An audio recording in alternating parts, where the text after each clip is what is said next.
Hello, welcome to our unique learning system math lesson.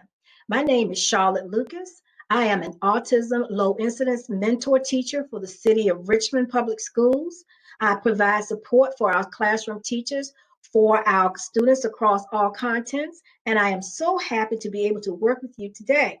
Our lesson for today is how to read, compare, and interpret data from graphs. We have a lot to do, so let's get to work. First of all, we will be using bar graphs. Bar graphs allow you to be able to compare data by being able to chart your data from an X and a Y axis. Okay, let's do a little definition, a few definitions. First of all, if you're going to do a graph, normally you would try to start with a chart, with some chart paper. A bar graph or any graph should have a name. You give your bar graph a name. A bar graph, any graph, will have an x-axis, the information that goes along the bottom, across the bottom, and a y-axis, the information that goes across the top, up and down. With your x and your y axis, you have to say what is that information is. So you give a value to your y-axis. Usually the numbers go up here, and you give a value. You give a characteristic for everything going across. You give it a name. You tell what you are graphing. If you are making a a bar graph, it is very important to remember that 0 is where we start. Your y-axis is the information, your category labels going up, and your x-axis has information going across, and you must give your graph a title. This is an example of a bar graph that is the title, Students' Favorite Juices. So you collect data.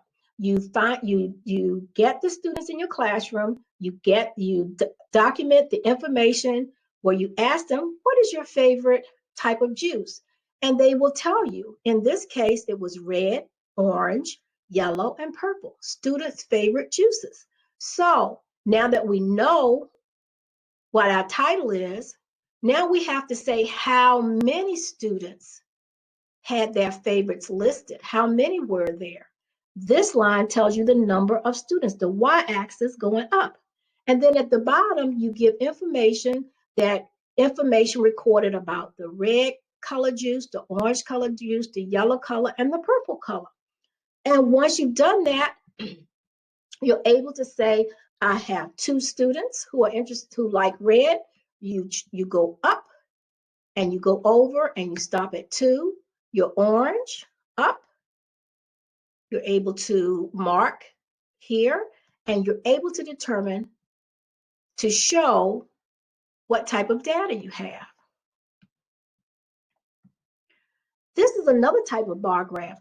All bar graphs don't necessarily have to move with the bars going up and down. In this bar graph, this title is a number of students at the college who were immigrants. And then you have the countries that the students came from at that college. And down here on the x-axis, you have the number of students.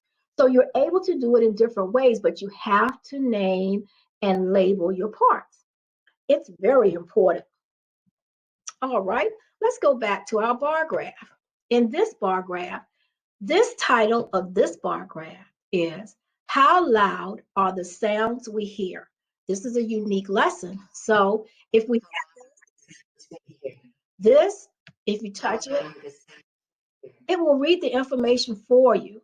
I'm really in love with this graph because it has a lot of characteristics that I'm very excited about. First of all, we are on this graph, we are measuring decibels. That's one of our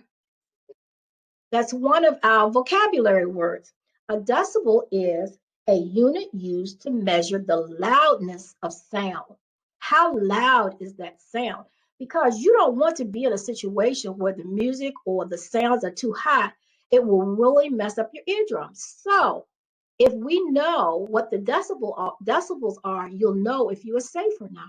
So for instance, this this bar graph is charting what the decibels are. Your numbers are on this side. Then it's telling you what you are charting. Here we're charting whispers. Listen.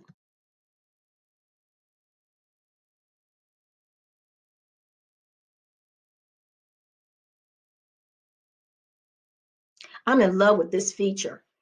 It will also tell you how many. This is whispering. This one is people talking.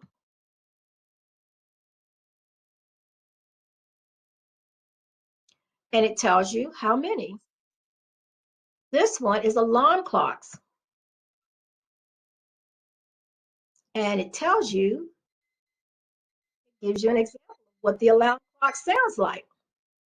Here we have a school cafeteria.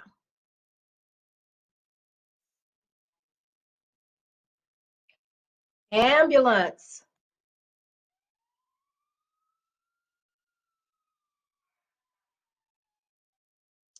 And fireworks.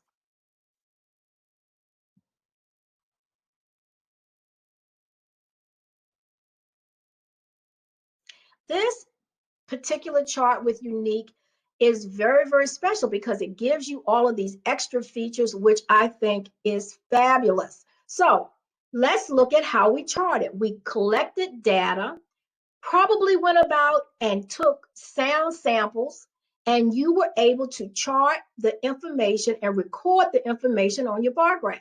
So for whispering, the decibels were 30. 30 is in between 20 and 40 on our chart on the y-axis. So you go from the bottom to the top, you go in the middle between 20 and 40, and you get 30. Here we have 60, that's right on the line, 60. Here you have 80, right on the line. Here we have 80 for the school cafeteria, right on the line. And here we have an ambulance use. That has to be loud. Look at the difference. There's quite a bit of difference. From here to here, 120 decibels right across. And for fireworks, right here, you have 150. 150 is between 140, 160. Right in the middle, you go across and you get 150. The bar graph is great because it gives you an instant visual of how things are measured. So in this bar graph, they're even giving you different colors that makes it even more exciting to look at. So the title, how loud are the sounds we hear? We know that they're being measured in decibels. That's the title of our y-axis. The y-axis goes up. The data that we recorded, that we took and recorded is here. It tells you what types of things you recorded on the x-axis, and you're ready to graph by moving up to the recorded data. And on this case, because it's a bar graph, you're able to color it in. If it's all one color, doesn't matter. That's your choice. So that's what we'll be using this information for today to answer questions. So let's see, what types of questions do we have before we try to read the chart? The questions that we have, if you do your questions first, it will give you a purpose and it will keep you focused. So the first question is, how many decibels is the sound of people talking? The next question is, which is more decibels, the sound of an ambulance or the school cafeteria? Which is more? The next question, how many decibels is the sound of an alarm clock? All right, let's see. We have two more questions for the same chart. Which sound is the quietest or least decibels? And our last question, Which sound is the loudest or most decibels? That's a lot of information to get from one chart. The great thing about a bar graph is that you get to see almost immediately the differences in the decibels. It is very clear. So let's go back to our first question and we'll start reading and determining what our data has indicated to us. Okay, it says, how many decibels is the sound of people talking? On this chart, here is the bar for the decibels of people talking.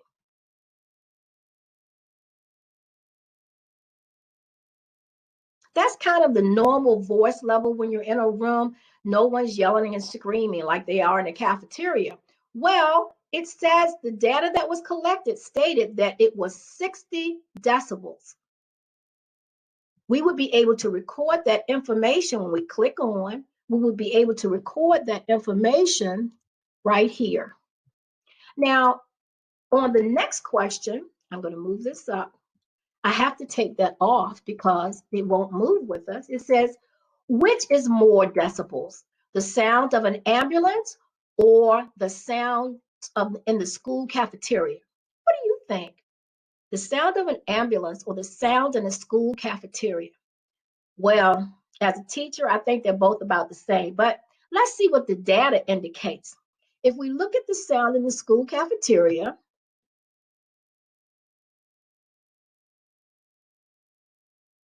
and then we look at the sound of an ambulance,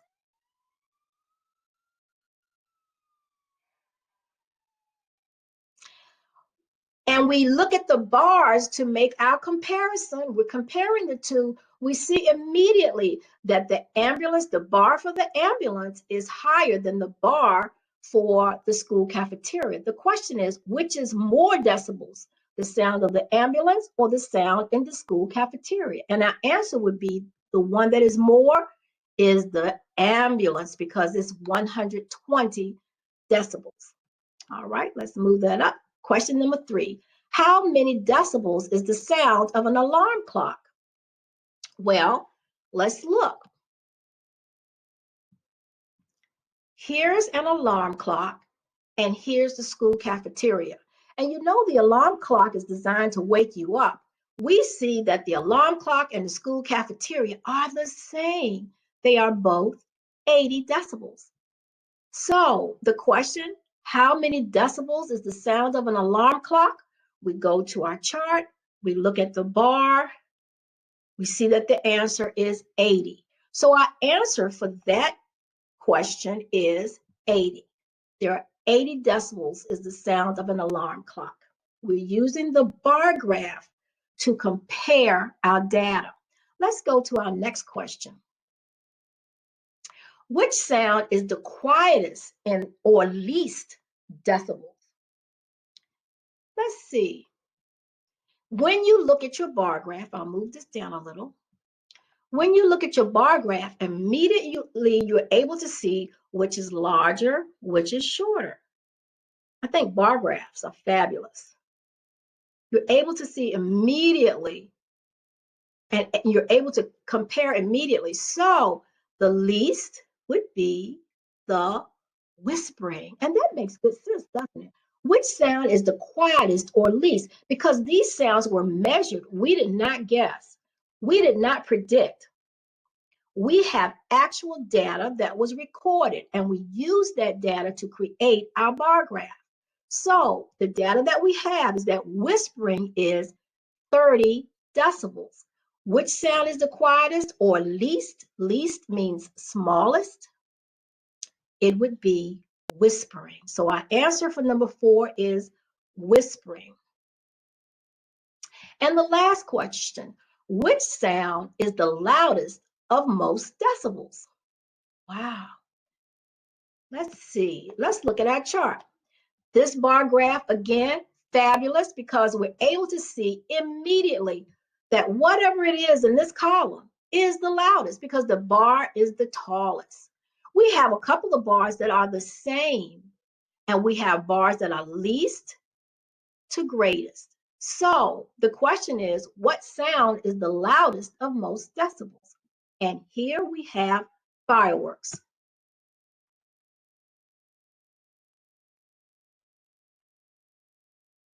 And even though fireworks are very loud, we love them.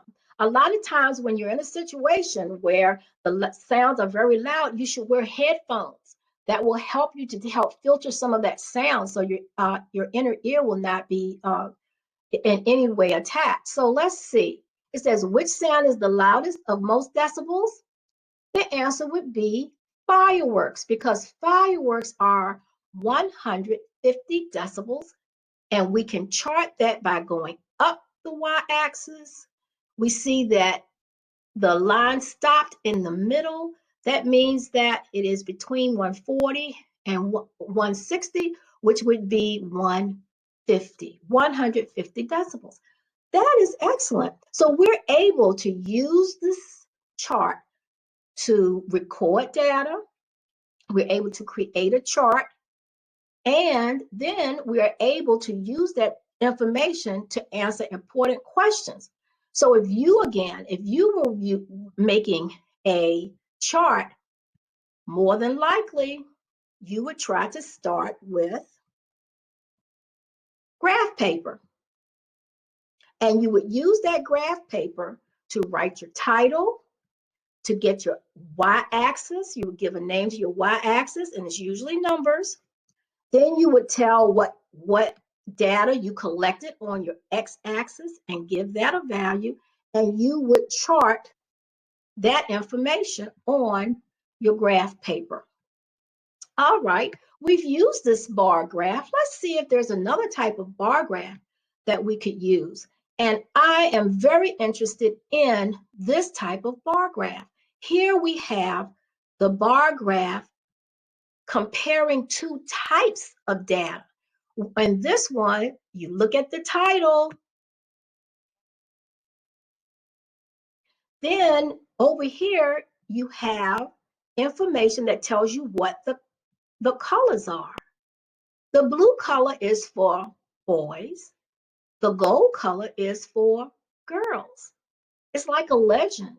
It tells you which color represents which group. So on this chart, favorite musical instruments, they went and collected data from boys. They collected data from girls. Probably went around the school into different classrooms with their chart and collected the data. Or they just probably collected data from the children in the classroom.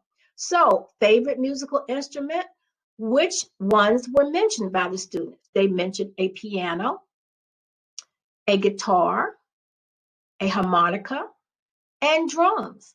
So on the x-axis, the types of instruments that were recorded are here. On the y-axis, it tells us how many children liked which instruments. All right? So let's see. I'm going to make a prediction. I'm going to say, I'm just going to stop looking at this graph for a minute. I'm going to say, seems to me boys would like the drums the most. And let's see, girls would probably like the piano the most. I'm just making a prediction before we make our comparisons. It's always good to make a prediction just to see how close you can get to what is real. So let's look at the questions. And another thing about data, guys and girls, when you are collecting data, you always want to be very accurate. Accurate means correct. Do not guess, do not fudge. Always use correct information so that your data and your chart will be accurate. First question, how many more boys voted for drums than girls? Oh, that's a complicated question. How many more? In order to know how many more, when you're comparing items, the first thing that you do is you see how many. So let's go to drums because they're talking about drums. They're talking about boys. Boys are in blue. Girls are in gold. So if we look at how many more boys voted for drums than girls, well, we know that girls voted for these many, which on this chart is 3. 3 girls said that they liked drums. And on this one, the boys, there were 7 boys who said they like drums. But how many more boys than girls like drums? In order to get that answer, we go to our chart. We know that right here on this line, 3 is the same number. So how many more? We know that there were 3 girls, at least 3 girls, exactly 3 girls, rather, I apologize. But there were at least 3 boys. How many more? Let's find out. 1, 2, 3, 4. Let me do that on this line instead. This is the same. Girls, boys. This line, this was the same amount. So let's see how many more. And we can do that simply by going by counting the lines going up. The intervals between these two is 1. So 1, 2, 3, 4. It didn't skip like in our previous. It skipped by a number of 20. Here there is no skipping. The numbers are right in order. 1, 2, 3, 4, 5. So if this number is the same, 3, how many more? 1, 2, 3, 4. There are 4 more boys than girls voted for drums. That is very important to remember. When you want to know how many more than, find out how many were even. And this is why this bar graph is very, very good, because you can see it immediately. You don't even have to use a calculator. You don't have to use you don't have to sit down and write anything down. All you do is count the lines. Makes it very easy. Let's see the next question. What is the total number of students who voted for piano? The total number of students. Remember, this is a comparison that voted for piano. So we go to piano, the total number of students. This bar graph has boys and girls. So you can't go and say, oh, the total number of students was 6, because that's 6 boys. You also have to count the number of girls. This is not how many more than. This question is, let's read it one more time so we'll know I'm telling the truth. What is the total number of students? Not the total number of boys or the total number of girls. The total number of students. We have to be very careful we read completely. What is the total number of students who voted for piano? So we could do this if we don't want to use a calculator and we don't want to write it down. We've got a couple of ways we can do it. We can say, well, there were how many girls? I'm sorry, how many boys? There were 4 boys. And how many girls? This many. Let's go 4, and then we go 5, 6, 7, 8, 9, 10. I didn't use a calculator, didn't use my fingers. I just used the lines because the intervals are just right in order. 1, 2, 3, 4, 5. So 4, 5, 6, 7, 8, 9, 10. I have included all of the students. The total number of students would be 10 for that question. And the last question is, which musical instrument got the least votes? Which musical instrument got the least votes? Now, I'm going to make a prediction again because I'm not going to look at the totals, but I would say the guitar.